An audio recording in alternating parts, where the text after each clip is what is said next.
Oh yeah, bird. Good thing I saw that, Amy. Okay, hi everybody again. Welcome to our fifth meeting for the community practice for Cali. So I'm Jen Mutch, and I'm a science coordinator at Santa Clara County Office of Ed and part of the Cali County Office of Ed Innovation Hub. And welcome everyone. Again, welcome. So hope you're having a great week so far, and we're glad that you're all here. And excited to get started with today's topic about funding. And we wanted to start, with a land acknowledgement, but more guided towards some reading that some of us have done. And I'm actually been listening to this book on my walk this morning. And so I would just want to share with you all that it's really important to, acknowledge the land that we're on, acknowledge the natural resources that we utilize, and think about the ways our indigenous folks used the land. And just reading this quote from Braiding Sweetgrass, and hopefully if you haven't had a chance to read this or check it out, I highly recommend it. And the audiobook is read by Robin Wall Kimmerer. And those of you who are in the Bay Area, she's actually coming to speak in the beginning of May up here in San Jose. So that's exciting. So in the chat, just share who you are, what lands you're on, and how this quote resonates with you. So go ahead and do that now. I'll go to the next slide. So we just want to remind us of our objectives. I won't read through all these. Most of you have been here for all of our meetings. So, but these are some of our main objectives that we've been doing with this community of practice and really supporting our county offices of education with environmental literacy and all this work that's here. Kind of, because we have a lot to talk about today, so I'm going a little fast, but this is where we are. We're in meeting 5, so can't believe we're closing out almost near the end of the school year. Some of you may be taking spring breaks or going on spring breaks, hopefully, and we're going to be talking about funding environmental literacy programs in your county. And our last meeting of the year will be June 9th, as you see there, we'll be discussing youth and parent engagement. So all these meetings have also been recorded. So if you weren't able to make one of these meetings over the last year, just reach out to us and we'll make sure you get the recording. And let's see, lots of great ideas in the chat. Thanks all for sharing. And all right, and another thing we'd like you to share in the chat is just a connection about what do you love most about the Earth, since it is Earth Month, and we know that Earth Day is on the 22nd, and it really should be Earth Year, Earth every day. Earth Day is every day, but think about what do you love most about the Earth, and go ahead and also share that in the chat.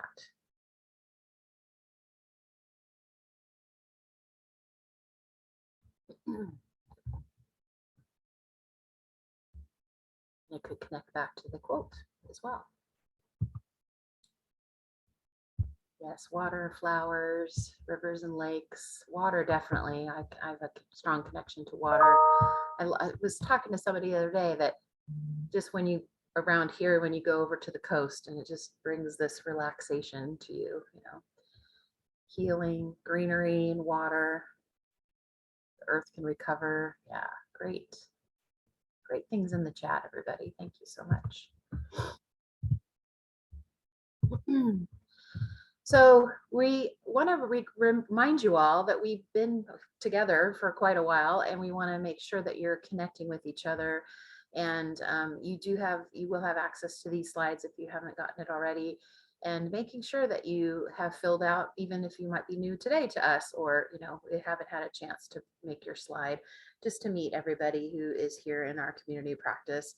And then we also have a roster, so making sure that you update that, or add or remove contact information as needed. We want to keep this updated because we want to continue this work, obviously. So here's our agenda for today. We're going to talk about history of funding for this work. We're going to talk about funding for county offices of education, We're going to do a self-assessment in a breakout room of how you're doing funding or what funding resources you may have access to. We'll talk about funding for districts and schools, and then going after big funding, and then some next steps, a survey and closing. All right, and I'm going to pass it on to Crystal for the next part. Wow, I did that fast. You did. Good morning, everyone. I'm Crystal Starhoff from San Diego County Office of Ed. I'm excited to be with you today. So we just wanted to get you a little brief intro into understanding sort of the background of funding for environmental literacy in California. Next slide, Jen. This is a lot of words on a page, but really the goal here is for you just to have some thinking about the idea that we have had legislation related to environmental literacy. Actually, since the 70s, there's been thinking in education in California about integrating environmental literacy into content that students are doing. And you can see that in the last 5 years, we've had this really big increase, maybe more than 5 years now, 7, into really integrating environmental literacy into every framework that we have going forward. But while that's been happening, we don't have a consistent or well-regulated sort of funding mechanism to help districts do that. Next slide, Jen. And so this gives you just a little background into thinking about how that funding looks. So we know that starting in the 70s, there was this conversation in California around bringing more kids outside, bringing the idea of the environment in, helping kids care for the world. But that has largely been funded sort of ad hoc between kids going to residential outdoor schools, COEs or districts or schools being able to put forth money based on what they could do. In the 1990s, we had the establishment of the CREEK network to support the environmental principles and concepts. So they got written, they got put through. EEI was developed in the 2010 sort of land, and there was funding from the environmental license plates funds to support CREEK and the work that it did to help bring environmental literacy across the state, but also to support this EEI development and distribution across the state. In 2017, there was a one-time funding distribution to the CREEK network that allowed for competitive grants that really helped launch a bunch of initiatives across our state within counties. And then since then, there have been ongoing competitive grants through CREEK that have allowed us to have programs in various parts of the state. So that was through 5 different counties. And then the current model is there's 3 recipients that are supporting Northern California, Central, and Southern California. So you can think about how large those regions are as we're working to do that. But we still don't have this long, consistent, equitable funding for environmental literacy across the state. Great, thanks, Crystal. So we just wanted to make sure that people had an idea that there has been some funding, but not enough at all, right? So that's like the main point of that is like, yay, there was funding and never been enough at all for this work. And so what we want to talk about today is how to really get some more funding for your COE and for your districts to really do this. And so we're going to break this into we're going to break these segments into 2 different parts. We're going to focus right now on how to get funding for your COE. And then in a little bit, we'll talk about how to help your districts get funding. So this colorful visual, if you can see it, really walks through all the different ways that your COE might be able to get funding. And in a moment, we'll go into some breakout rooms for you to think about how to apply these funds. But first, let me just go over it a little bit. So starting with the first one, just thinking about your COE general fund. So some of you may be able to have your COE commit funds from your general fund, and that might be for percent FTE for staff and possibly an operations budget. Now, some of you might be laughing hysterically that I just said operations budget, right? But you never know. Some of you might have access to that. And so just want to put that out there that is a possibility from general fund. The next one over is federal and state grants. So definitely there are federal grants out there. There are state grants out there, and they can be used. Typically, they're used for some specific purpose and timeline that's designated by the government for those grants. I know quite a few folks on this call are using, what's the name of the grant? The SELP grant, which is has been part of the CREEK network. And then there have been some other federal grants from like EPA and other agencies that have been able to be used for this type of thing. I think, though, a really important opportunity for funding is family or community or business foundations. So those would be grant programs, typically for their ideas, or you can pitch funds for your ideas. So I know in San Mateo County, we have been doing this the entire time for all 5 years. We've been working with a couple different family foundations, specifically the Sandhill Foundation, but also a couple others that I think have now sunsetted, like Morgan Family Foundation, and then just the Environmental Education Funders Collaborative. But typically these are small funds, like I'm thinking somewhere in the range of like 30 to 60,000 has typically been about the amount that we've gotten. But recently we were able to get funding from one of our small family foundations, a 3-year commitment of $100,000 each year to staff. And so that was pretty exciting to get a fund, like get funding like that. And then the other one over here is utility or local municipal county agencies. So most in every region, you're going to have different agencies like an energy, energy, community choice energy aggregates, water agencies, waste agencies, and they usually have some sort of required education budget within their agency. And so we have worked closely with ours in San Mateo County to develop incentive programs or stipend programs using their education budget. So a lot of them would say something like, well, we usually just do like these assembly programs, but we don't think that they have any impact. And I'm like, you're right, they don't have any impact. So give me your money and I'll make a program that has impact. So I encourage you to find those partnerships and reach out to those folks because there is funding out there that could be used better. And then the last one here is district contracts. So this would be typical to what most people probably are familiar with, doing professional learning for districts, like customized professional learning and getting those contracts. You can do that for any technical assistance service, right? So consulting, coaching, strategic planning support, project management support. We at San Mateo County, we've developed like a technical assistance services model where we know how much now we charge for each of those services. And now we have been able to bring in a few contracts for this work. I'm not going to say it's a million contracts because it's not, but a couple of small contracts, which makes my county superintendent happy to see that people are willing to pay for it. So these are just quite a few different ways to do this. We do want to we want to just pause here and see if anybody had any questions about those. And then we're going to get into breakout rooms in a little bit to think about how to actually apply these funds. So first we'll pause and just see what kind of questions people have.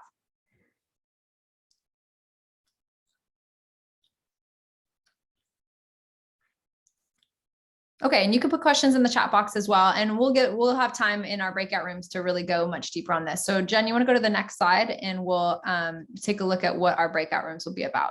So we're hoping that people can do 2 different things in this next 10 to 15 minutes. So one is to add some data to our ongoing self-assessment spreadsheet. So this is where we just want to collect an idea of how people are getting if people have funding and what it's being applied to. But we also want to give folks time to get into some breakout rooms and talk about, like, if you were able to get that funding that was just previously mentioned, how would you use it? So considering opportunities for what you want to apply funds to. So we're going to have a breakout room that is focused around staff time. So that would be any COEs that want to talk about, if I could get some funding, how would I get it? And if I could, I'd like to apply it to staff time and what would that look like? So that's what that breakout room is for. We're going to do a second breakout room on capacity building and networks. So folks who want to discuss how to get and use funding for professional learning programs or convening networks. And then the third one is for anybody who's kind of more like facilities oriented and really trying to figure out how can we model sustainability and green facilities at our own COE. So this is not for how can our districts do it, but just how can your own COE do this work. So we'll have 3 different breakout rooms, and the idea is just to open this up and give you a chance to really explore this. Okay, so you all ready for that? All right, go ahead and start joining breakout rooms and we'll come back together in about 10 to 15 minutes.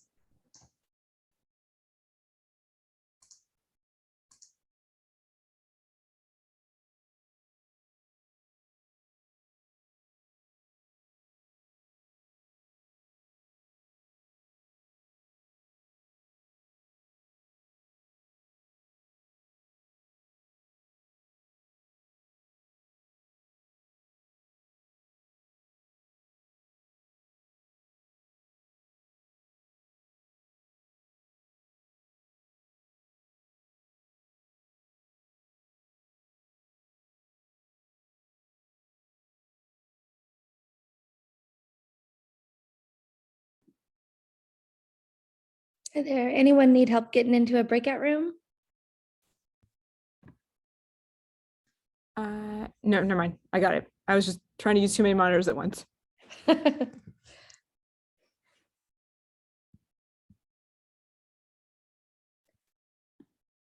Karen said she'd be right back. Hi, Sean. I'm going to go to the facilities one because I don't think one of our people's there. Awesome. I'll stay here.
All right, we are back.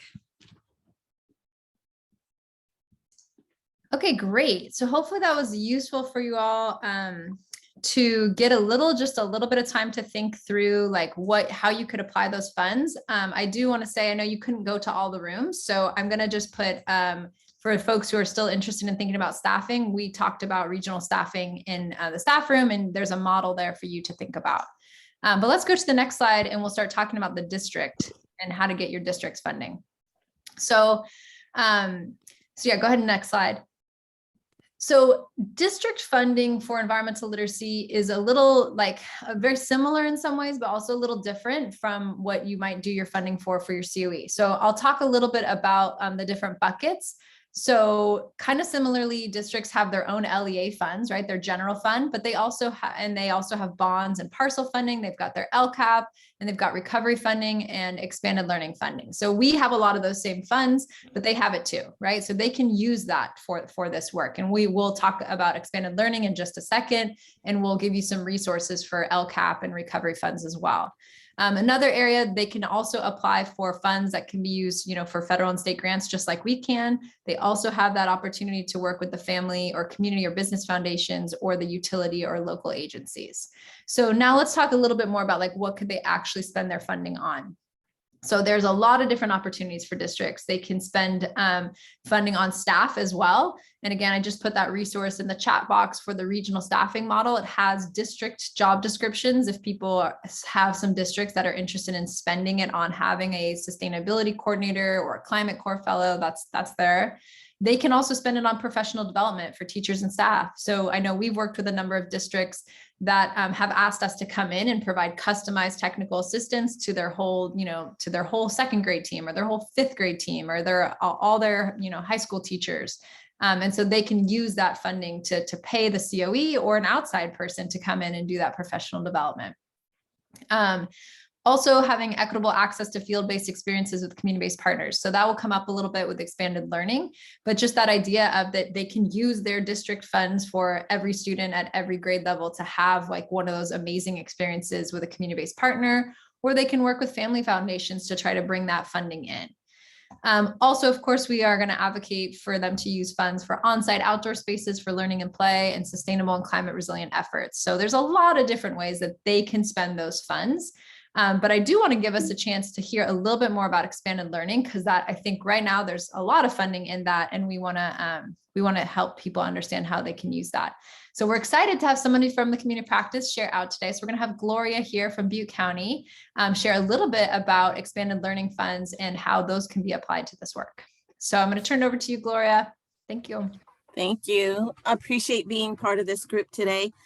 So I just want to let everybody know I'm Gloria Halley. I work with Butte County Office of Education, and I'm the Region 2 lead for expanded learning programs, which are both state and federally funded. And my colleague Mara Wold from Region 5 is the regional lead, and she works out of the Monterey County Office of Ed. And she was unable to be here, which I think was good. She's doing a little self-care, and I'm hoping she's outdoors right now. So next slide, please. So as Andrew spoke about the expanded learning, I just wanted to go over a definition because this is, sometimes people think, oh, it's an extension of the school core instructional day, and it's not.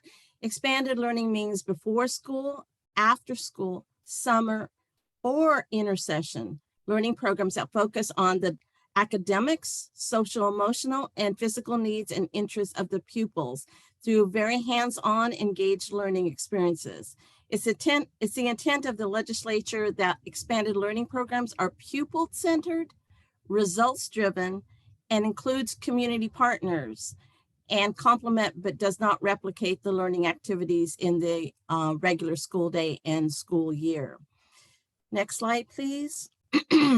So this is an interesting slide, to say the least, and I'm going to walk you through it just briefly, but I wanted you to see what amount of funding we're talking about. So the first column that you see there is in dark orange, in just the dark orange. That is the funding of about $650 million for what is commonly known as the ACES program, the After School Education and Safety Program that funds elementary and middle school students. And above that, in the lighter shade, is what we call the 21st century funding. And this is actually approximately $148 million, and it's federal funds. Now, these are ongoing funds, and they're done through a grant process. And programs that are funded currently go through every 3 years a renewal process. Now let's jump over to the middle column, which is kind of like a teal color. This is $4.6 billion, which was commonly known as the Expanded Learning Opportunities Grant. This was a one-time funding, and it basically was a combination of state funding and federal dollars. And part of the funding came also from what you might know more commonly known as the Elementary and Secondary School Emergency Relief, the ESSER 2, the ESSER 3, and the Governor's Emergency Education Relief Funding. Again, these funds came out in approximately 2021, and they'll expire in 2024, depending on the funding resource. Now, go over to the final column. The far right is the Expanded Learning Opportunities Program, commonly known as the ELOP program. Now, you'll notice it starts out at the bottom, it starts out with approximately $1.75 billion. And at the top, in the gray section, this is anticipated ongoing funding that will grow to $5 billion in by around 2025 through 26. And this will include all pupils to be served across all local educational agencies. That's a lot of funding coming down the pike. And when people see this, they're sometimes like, oh my goodness, I had no idea. So let's go to the next slide, please. So again, I just want to highlight it. I won't go through this whole slide, but I just want to highlight again, they're looking at ongoing funding, which will grow to approximately $4.4 billion over the course of the next couple of years. And these all can be used essentially, the saying out there is, if it doesn't say you can't, you can. So you have to really be able to envision what you would like to bring to your students in your local counties, local communities. And go to the next slide, please. So what exactly can the programming look like with these types of funds? What I wanted to call out is that these are 9-hour days now. And what that means is it includes the instructional day, as well as you can offer before school and or after school, but it has to equate to 9 hours a day. In addition, it is 30 non-school days, which could be used during summer or other types of intercession periods of time. Again, they have to be 9 hours though. So when you're looking at school getting out, maybe in the first part of June, you can start your programs and it has to be 9 hours a day. Some people are saying, well, that's 6 weeks of 9-hour days during the summer. That's going to be difficult, but you can also use those on a Saturday, 9-hour day Saturday, during a spring break. You can bring the students back, but they need to be a 30 of non-school days, which make up the intercession. So, and they are 9 hours. But there's a lot of possibilities with this, because now you're seeing a lot of people start to do a lot of things during the summer, and the planning is going on now. So next slide, please. So this is where I got pretty excited because it allows us now to use, like someone had said in the breakout room, you know, during the pandemic, and people feeling afraid, perhaps going into a classroom, having to be masked, having to be 6 feet apart from one another. A lot of our expanded learning programs started going outside, and they realized we want more of this outdoor learning. We want more in terms of what can we do that really looks at environmental literacy, because the students are outside. And so we started to be more intentional with what we were doing, and we were advocating more that there be an understanding of what this new learning environment could look like. Next slide, please. So I want to compliment, and he's on the call today, Nathan Fairchild from Shasta County Office of Ed.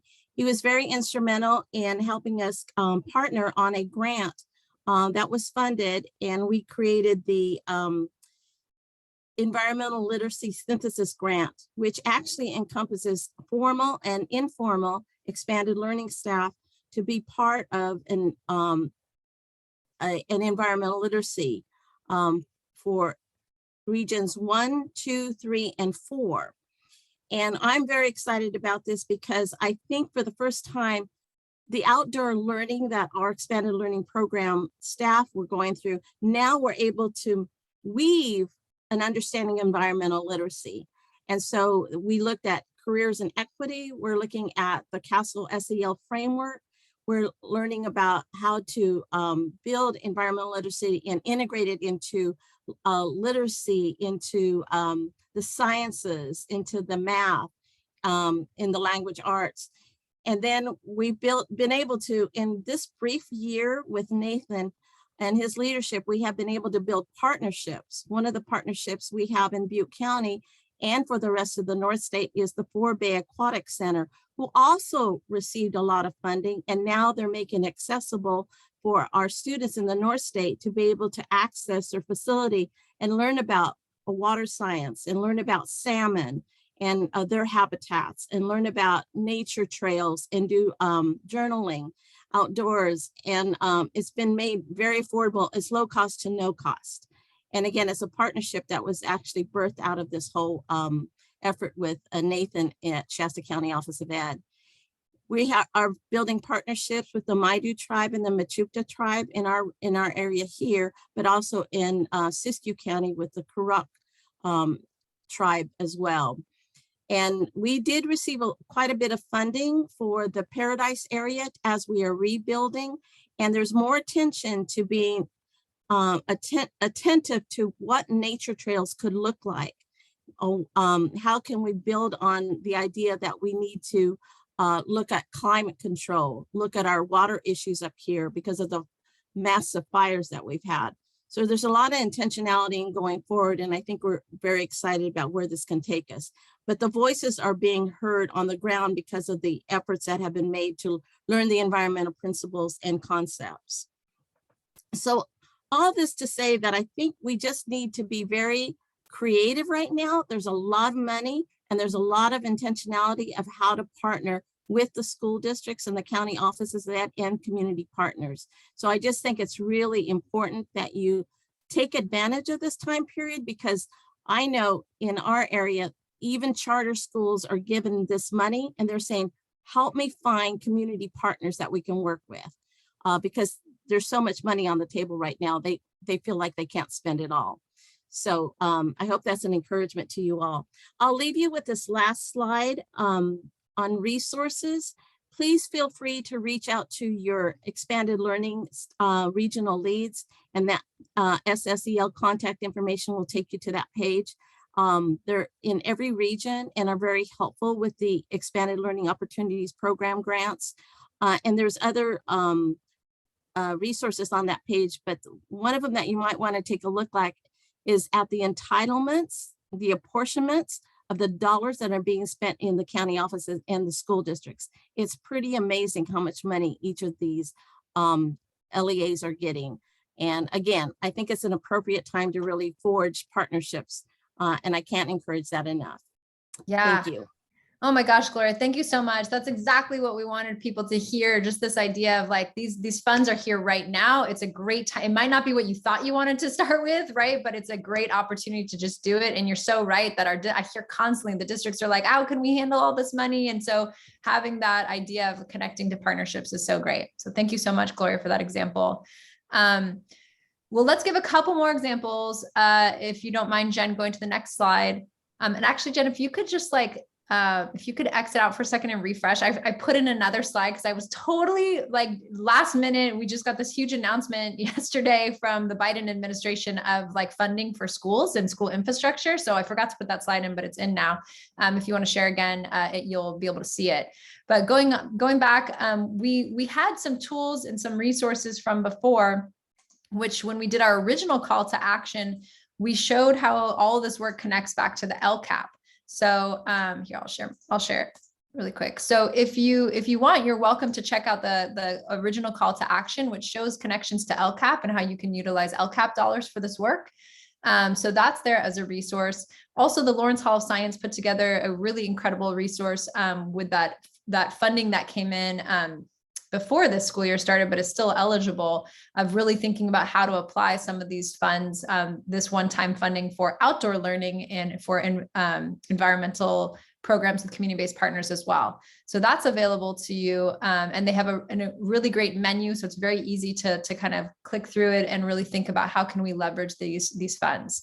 And then I just put in this one as well. We just got this big announcement that the White House developed a toolkit for federal resources that can address school infrastructure needs. So I highly encourage you to check out that toolkit. We'll have more resources for this. Like I said, it just came out, but we'll get more resources out to this community of practice So you can help your district start to think about how they can utilize these funds for sustainable and climate ready schools efforts, in particular for air quality issues, energy resilience, and some of those types of really big infrastructure investments that we need to see be made. So I'll just pause there and see if anybody has any questions before we go into the next section with breakout rooms.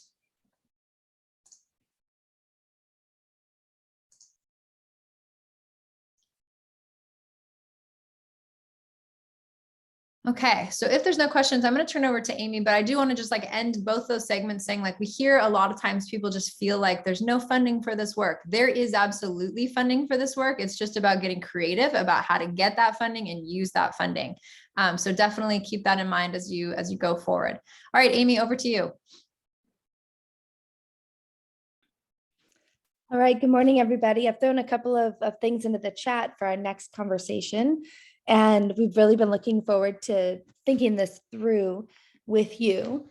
So in the past, I don't know, month or two, we became aware of a letter to the budget leadership in the state of California that had a big ask for increasing climate literacy in K-12 students. And some of you guys may have heard about this through different channels, but you can see on this slide, the long list of organizations, including many county offices of education.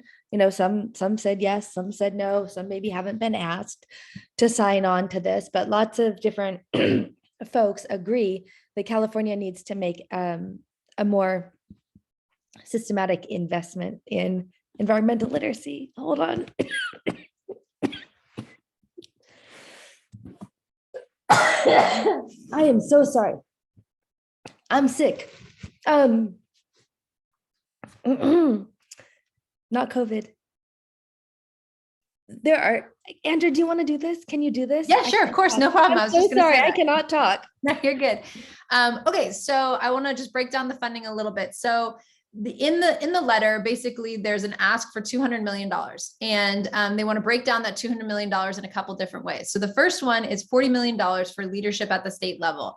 And the idea here is, you can read the details a little bit, but the idea would be to have to staff up at the state level, either through the CDE or through the Office of Sustainability or the governor's office, some support to do this work down, to support basically county offices doing this work and districts doing this work. So one portion of the funding would go to that. If you go to the next slide, we'll talk about the other portions of funding. Oh, I don't know who's, oh yeah, okay, great. So $60 million, part of the ask is for $60 million to have direct support at the county level. And you can see here, it says basically having an environmental literacy and climate coordinator at every single county office of ed. And for that to happen for 5 years. So that is the hope and dream of $60 million of that funding. And the next one. So the next one is $100 million of funding to be portioned out for grant funds for districts. So this would be like to develop incentive programs and other things, possibly for, funding for maybe professional development for curriculum, possibly funding for incentive programs for facilities efforts. But it's a little like it hasn't been decided exactly how that how these incentive programs should happen. But the idea is like at least $100 million to really catalyze and kickstart that type of funding as well. So that's what all the funding is currently like positioned as. So 40 million at the state, 60 million at the county office, 100 million at the districts.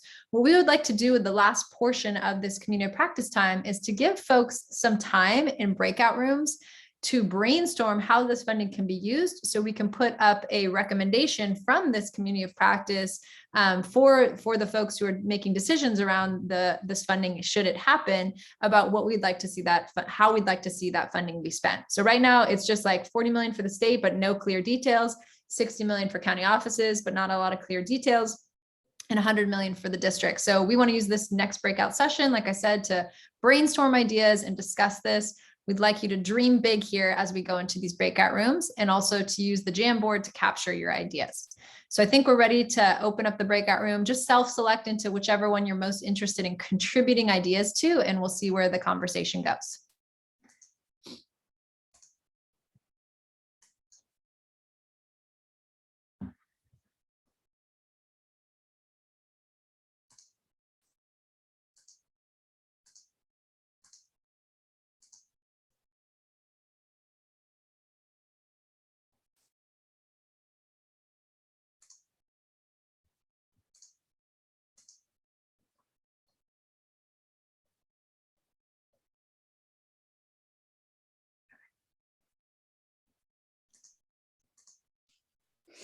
Does anyone need help getting to a room?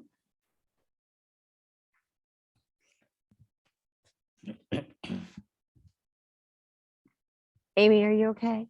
Yes, I am so sorry. That is so embarrassing. I couldn't even find the mute because I was presenting. Oh my God. It happens. It happens. Oh my goodness, that was the worst. It's allergy season. Oh, this is a stupid cold.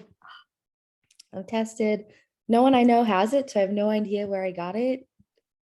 It's the worst part about the world opening up again, right? I We're know, back to what colds and What, I flus and just walked through a cloud of germs or something. love it. All right, I'm gonna go listen into these COE people. Yeah, definitely.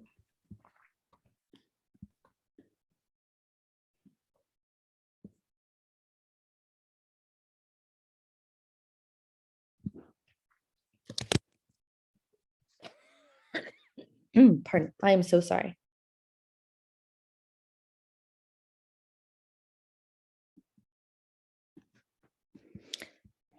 Hi, everybody. Welcome back.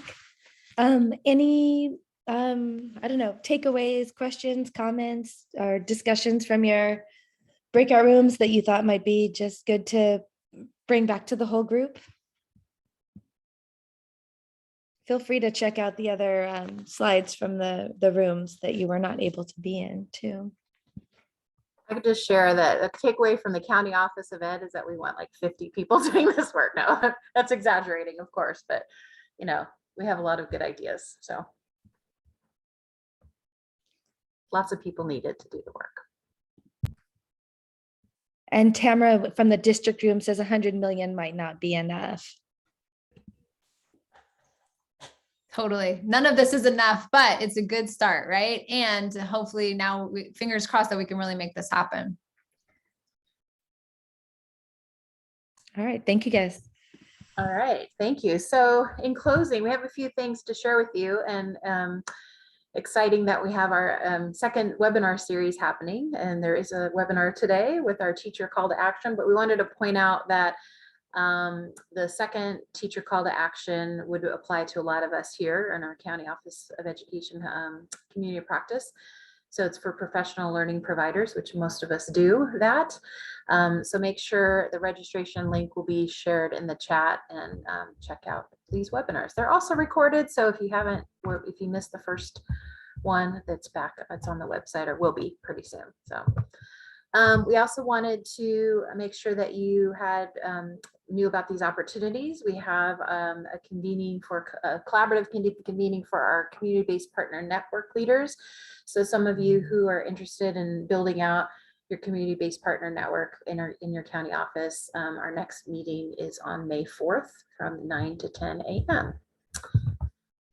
Also, brand new, hot off the presses, another thing today is a County Office of Education Fellowship for Environmental Literacy Initiatives.